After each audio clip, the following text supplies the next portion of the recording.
The Christmas lights around the mansion in Cape Town glowed softly as the Mbeki family gathered for their annual holiday dinner. The long dining table was filled with expensive food, crystal glasses, and quiet tension. 26-year-old Zola Mbeki sat near the end of the table, barely touching her food. Across from her sat her father, billionaire mining tycoon Thabo Mbeki, a man known in business circles for his power and sharp decisions.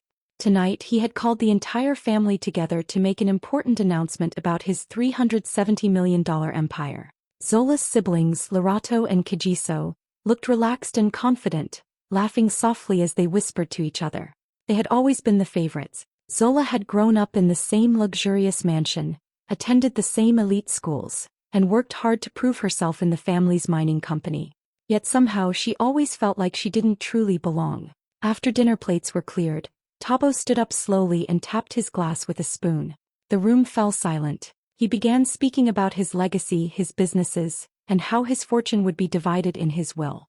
Lerato and Kagiso smiled proudly as their father praised their achievements. But when his eyes turned toward Zola, his expression suddenly hardened. "You," he said coldly, pointing at her. "You've always been ungrateful and useless." The words hit the room like a thunderclap. Zola felt her chest tighten. "Dad, that's not true," she said quietly, trying to stay calm. But before she could say anything more, Thabo stepped forward and slapped her across the face. The sound echoed through the silent dining hall. Everyone froze.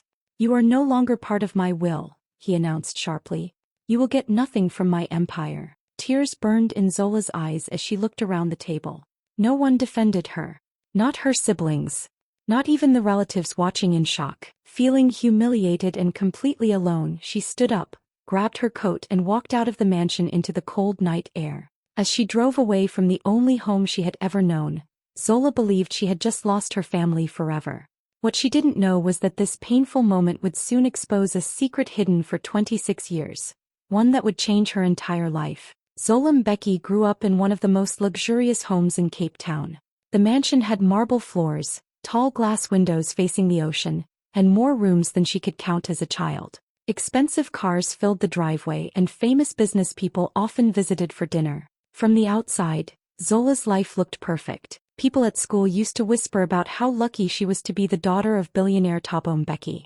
But inside that beautiful mansion, Zola often felt like a stranger living in someone else's home. Her siblings, Lerato and Kagiso, were treated completely differently. Their father proudly showed them off to guests and constantly praised their achievements. Lerato was often called the perfect daughter. When she walked into a room, Thabo's face would light up with pride. Kagiso was trained early to help manage the family's mining empire, and their father trusted him with important responsibilities. But when it came to Zola, things were never the same. No matter what she did, her father always seemed distant and cold. At family dinners he barely spoke to her. When guests asked about his children, he would talk for minutes about Lerato and Kagiso, but mention Zola only briefly as if she were an afterthought. Even the house staff quietly noticed the difference. The longtime housekeeper once told Zola gently, "You have the kindest heart in this house." Those words stayed with her because they were something she rarely heard from her own family. As Zola grew older, she tried harder and harder to earn her father's approval. She studied late into the night and graduated from university with top grades in business and finance. Instead of choosing her own career, she joined the Mbeki Mining Company, hoping that working for the family business would finally make her father proud. She arrived early at the office, worked longer hours than many senior employees, and handled difficult projects that others avoided. But every time she thought she had done something impressive, her father would simply nod and move on, or compare her work to Lerato's achievements. "You should learn from your sister," he would say coldly. Those words hurt more than he probably realized. Deep inside, Zola kept hoping that one day her father would finally look at her with the same pride he showed her siblings. She believed that if she worked just a little harder, if she proved herself just a little more, things would change. But year after year nothing changed. And the painful truth Zola slowly began to feel in her heart was something she never wanted to admit. In the family she had grown up in, she had never truly been accepted. Zola could still feel the sting on her cheek as she walked out of the mansion that night. The sound of her father's slap echoed in her mind while she hurried to her car. The Christmas lights around the house were still glowing, and soft music could be heard from inside as if nothing had happened. But for Zola, everything had just fallen apart. Her hands were shaking as she started the engine and drove away from the only home she had ever known. The streets of Cape Town were quiet and nearly empty. Holiday lights decorated the shops and palm trees along the road, but Zola barely noticed them. Tears kept rolling down her face as she drove through the night. She replayed the moment again and again in her mind. Her father's angry voice, the slap, the shocked silence from everyone at the table. What hurt even more was that no one had stood up for her. Not her siblings. Not a single relative. It was as if she had suddenly become invisible. After nearly an hour of driving without thinking, Zola finally reached the small apartment she had bought a year earlier. She originally planned to keep it as a quiet place near the city for work. Now it was the only place she could go. The apartment was simple compared to the luxury mansion. Just a small living room, a kitchen and one bedroom, but that night it felt like the safest place in the world. She sat on the couch for a long time in complete silence. The events of the dinner kept repeating in her head. Part of her still couldn't believe what had happened. She had spent her entire life trying to earn her father's love, and in just one moment he had publicly rejected her like she meant nothing. Sometime near dawn, exhaustion finally forced her to fall asleep. But the next morning brought a new wave of humiliation. When Zola checked her phone, it was flooded with messages and missed calls. Curious and nervous, she opened one of the links someone had sent her. A headline from a local business blog filled the screen. Billionaire Thabo Mbeki cuts daughter out of $370 million will during Christmas dinner. Her heart sank. The story was spreading quickly online. Strangers were already commenting, gossiping, and guessing about what had happened. Some blamed her. Others mocked the situation like it was entertainment. Zola felt completely alone. Then later that afternoon, just as she was trying to ignore the noise online, her phone rang again. The number on the screen was unfamiliar. She almost ignored it, but something made her answer. "Hello, is this Miss Zola Mbeki?" a calm voice asked. "Yes," she replied carefully. "This is Advocate Sifo Nkosi calling from Nkosi and Partners law firm in Johannesburg. We need to speak with you urgently. It concerns your identity and your family." Zola frowned, confused. "I think there may be something about your past that you don't know," the lawyer continued. And in that moment, without realizing it, Zola's life was about to change forever. Zola didn't know what to expect when she got into a flight to Johannesburg. The call from Nkosi and Partners had left her both nervous and curious. Why would a law firm contact her about her own family? Her father had already publicly cut her out of the will. What more could there be to say? Still, something in the lawyer's calm but serious voice told her that this wasn't a normal family matter. When she arrived at the firm's sleek office downtown, she was led into a quiet conference room. The city noise seemed miles away as she sat across from Advocate Sifo Nkosi, a sharp-looking man in his 40s with piercing eyes that seemed to see right through her. He greeted her politely but didn't waste time with small talk. "Miss Mbeki, thank you for coming on such short notice," he began. "I understand this may be difficult to hear, but the matter is urgent and sensitive." Sifo placed several old documents on the polished table. Zola picked up a few, skimming through them, but the fine print only confused her more. Birth certificates, hospital records, and adoption papers from decades ago. Everything looked official, yet something felt deeply wrong. "Let me explain," Sifo said gently. "A private investigation connected to your father's estate uncovered something unusual about your birth records." He paused, studying her reaction. "According to official files from a Durban hospital, the baby recorded as Zola Mbeki may not actually be the biological child of Thabo Mbeki." Zola froze. Her mind refused to process the words. "What do you mean?" "I'm not his child," she whispered, her voice shaking. Sifo nodded. "I understand this is shocking. The documents suggest there may have been a mix-up or something more deliberate decades ago, around the time of your birth. At this stage we cannot confirm everything, but we believe it's important for you to know the possibility, and there are steps we can take to find the truth." Her chest tightened and tears stung her eyes. All the years of feeling different, of being treated as the outsider in her own family, suddenly made a new kind of sense. Maybe it wasn't just favoritism or coldness. Maybe something far more complicated and unsettling had been hidden from her since the day she was born. Zola sat back, overwhelmed. Questions raced through her mind. Who were her real parents? Why was she raised by the Mbekis? And most importantly, what did all of this mean for her future? For the first time, the life she thought she knew, the wealth, the status, even her father's cruelty, seemed like a carefully constructed illusion. And behind it all was a secret that could change everything. Zola could barely sit still as Advocate Siphon Kosi leaned forward, placing a folder on the table. His calm voice contrasted sharply with the storm of thoughts swirling in her head. "Miss Mbeki, what I'm about to tell you is difficult," he said carefully.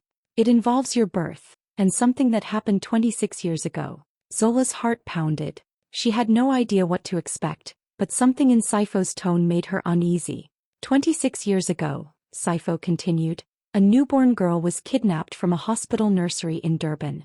The circumstances were suspicious, and the case was never fully solved. He paused, letting the words sink in. At the same time, the Mbeki family adopted a baby under circumstances that remain unclear. Recent investigations have connected these two events. Zola blinked, unable to process. "I was kidnapped," she whispered, her voice trembling. Sipho nodded slowly. "Yes. DNA testing has now confirmed something unbelievable. You were not born to Thabo Mbeki. You were the child who had been taken from the hospital. The family that raised you, believing you were theirs, was not your biological family." The room seemed to shrink around her. Zola's hands shook and her chest felt tight. Memories of growing up in the mansion, feeling out of place, being compared unfavorably to her siblings, always trying to earn her father's approval, suddenly took on a new meaning. It wasn't just coldness or neglect.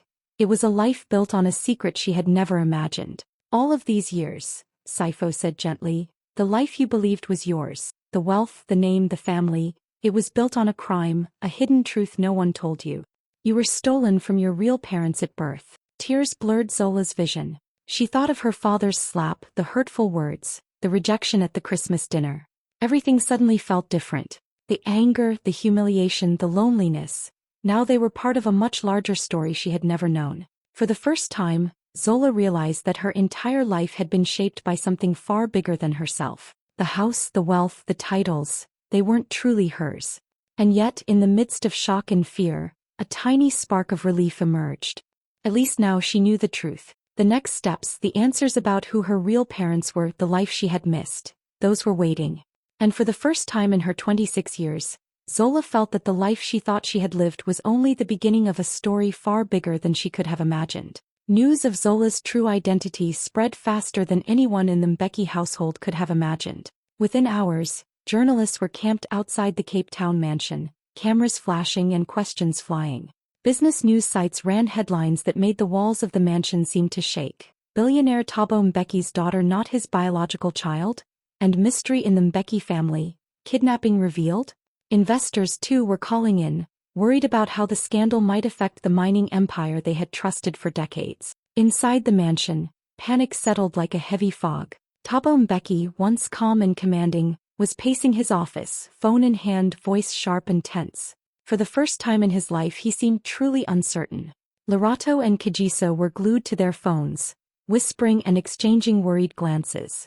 The perfect image of the family, the carefully polished reputation they had built, was crumbling in real time. The household staff whispered among themselves, stunned by the sudden attention and the intensity of the family's reactions.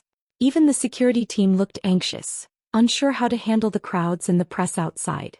The mansion that had once felt untouchable now seemed fragile, exposed. And in the midst of it all there was Zola. Though far away, the fact that she existed outside of their control now made the Mbekis realize something terrifying. If she wasn't their biological daughter, then the real child, the one who had been stolen from the hospital 26 years ago, might still be alive somewhere. The thought sent shivers through Tabo's mind. Investors, journalists, and the public would not stop digging until they uncovered the whole story. Suddenly, the same family that had ignored her, belittled her, and publicly humiliated her during the Christmas dinner was reaching out. Calls were made to her old phone number. Messages arrived from relatives who had never cared. Lawyers were asked to arrange meetings. For the first time in her life, Zola held all the power. The parents who had disowned her, the siblings who had overshadowed her, suddenly wanted to connect, to speak, to control the narrative. But Zola didn't answer. She sat quietly, processing everything she had learned. After a lifetime of being rejected and overlooked, she realized something powerful. She didn't owe them anything. For once, the family that had ignored her for 26 years was the one chasing her, and she could choose her own path. Zola felt a mix of fear and hope as she agreed to work with Advocate Siphon Kosi and his team of investigators. Every step of this journey was strange and overwhelming, But deep inside she knew she had to find out the truth. For the first time in her life she wasn't just reacting to the chaos her father had created. She was taking control, searching for answers that had been hidden from her since the day she was born. The investigation wasn't easy. Old hospital records from Durban had been lost or altered, and the trail was faint. But Saifo and his team were thorough. They followed every lead, cross-checked birth records and interviewed former hospital staff. After weeks of painstaking work, a name began to emerge. Amina Odinga, a young mother from Nairobi, Kenya whose newborn daughter had been stolen decades earlier. When the investigators reached out to Amina, Zola learned that her mother had never stopped searching. Every year, Amina sent letters to hospitals, contacted local authorities and posted notices in newspapers, always holding on to hope that one day her child would be found. Her husband, Daniel, had supported her quietly, sharing her heartbreak but also her determination. The thought that her real parents had been suffering all these years brought tears to Zola's eyes. Then came the DNA test. Zola remembered the day the results arrived like a lightning bolt. Saifo handed her the envelope, his expression serious but gentle. Her hands trembled as she opened it. One look at the confirmation and the world seemed to tilt. The DNA matched perfectly. Zola's heart raced. She was overwhelmed by shock, relief, and a strange sense of belonging she had never felt before. For 26 years she had believed she was Mbeki, a child rejected and isolated in a house full of wealth and power. But now the truth was clear. The girl who had been slapped, disowned and overlooked was actually the daughter of Amina and Daniel Odinga. The family that had loved her unconditionally had been searching for her all this time. Zola sat quietly for a long moment, letting the emotions wash over her. The anger at the Mbekis, the pain of being rejected, the years of loneliness, they were still real. But now they were balanced by something far greater. The knowledge that her real parents existed, that they had never given up on her, and that finally she had a place where she truly belonged. Zola's heart raced as the plane touched down in Nairobi. Everything she had been through, the rejection, the humiliation, the betrayal, felt like it had led her to this moment. She had spent 26 years searching for answers, and now finally she was about to meet the parents who had never stopped looking for her. When she arrived at the small, modest home of Amina and Daniel Odinga, she was immediately struck by the difference from the cold luxury she had grown up in. The house was simple, with peeling paint on the walls, a small garden outside and a few handmade decorations inside. But it radiated warmth in a way Zola had never experienced before. The moment she stepped through the door, Amina ran forward, tears streaming down her face. "Zola, my baby," Amina cried, wrapping her arms tightly around her. Zola felt herself trembling, unsure whether to laugh or cry first. Daniel joined them, pulling her into a gentle hug that seemed to melt away decades of pain and confusion. The three of them stood there for what felt like hours, holding on to each other, their tears mixing with laughter and whispered words. For the first time, Zola felt what it truly meant to be loved without conditions. There were no comparisons to siblings, no cold criticism, no distant glances of disappointment. Here she was simply accepted, cherished and wanted.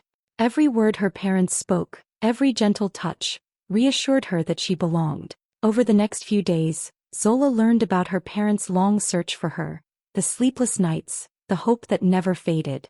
She listened to stories of her early life, stories that were hers by right, not constructed by someone else. They shared photographs, letters and keepsakes that had been waiting for her all these years. Though she couldn't get back the childhood she had lost, Zola realized something powerful. She had gained something far more valuable than wealth or status. She had found her real family, people who had loved her from the very beginning, even when the world had tried to take her away.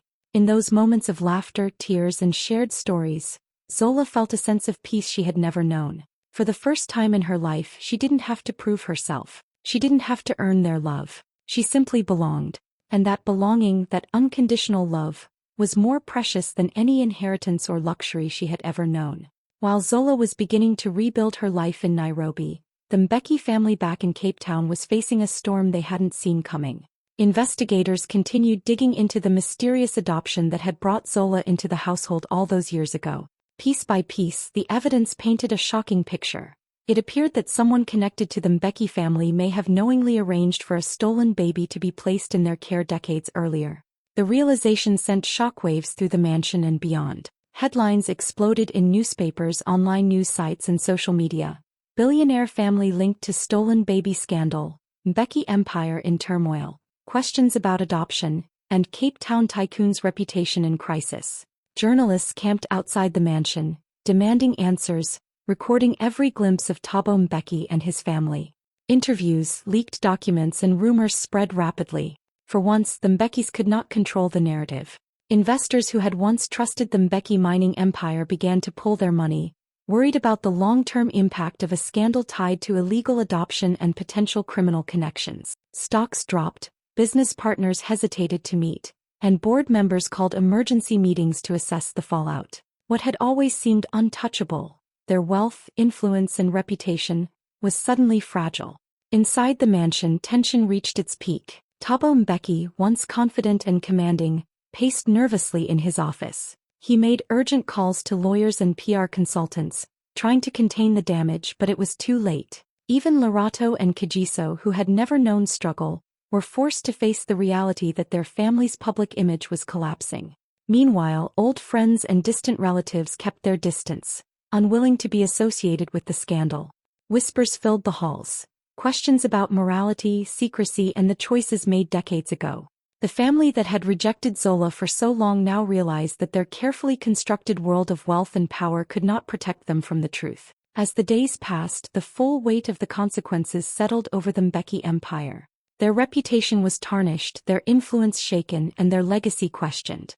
And while Zola found the love and acceptance she had always longed for, the family that had once controlled her life now faced the harsh reality. Wealth and power could not erase the consequences of a crime that had haunted them for decades. Months later, Zola stood on the balcony of a small apartment in Nairobi, the warm evening breeze brushing against her face. Below her, the city lights sparkled and the sounds of bustling streets drifted up. Beside her, Amina and Daniel Odinga held her hands, their eyes full of love and pride. For the first time in her life, Zola felt completely at peace. She thought back to Cape Town, the mansion, the wealth, the cold luxury she had once believed would make her happy. She remembered her father's slap, the harsh words, and the crushing feeling of being rejected from a $370 million inheritance. At the time it had felt like the end of the world. But now, looking out over this city with her real parents by her side, she realized something powerful.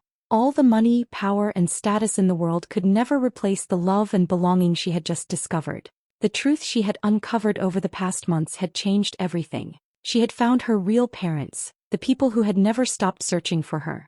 She had learned who she truly was, where she came from, and what it meant to be loved without conditions. That painful slap, once a symbol of rejection and humiliation, had accidentally led her to the life she was always meant to have. Zola smiled, feeling a lightness she had never known. Her past, the years of loneliness, the rejection, the false family, was still part of her story, but it no longer defined her. She finally had a future that belonged to her, filled with love, trust, and family she could truly call her own. For the first time, she understood that the greatest inheritance in life wasn't money or a name.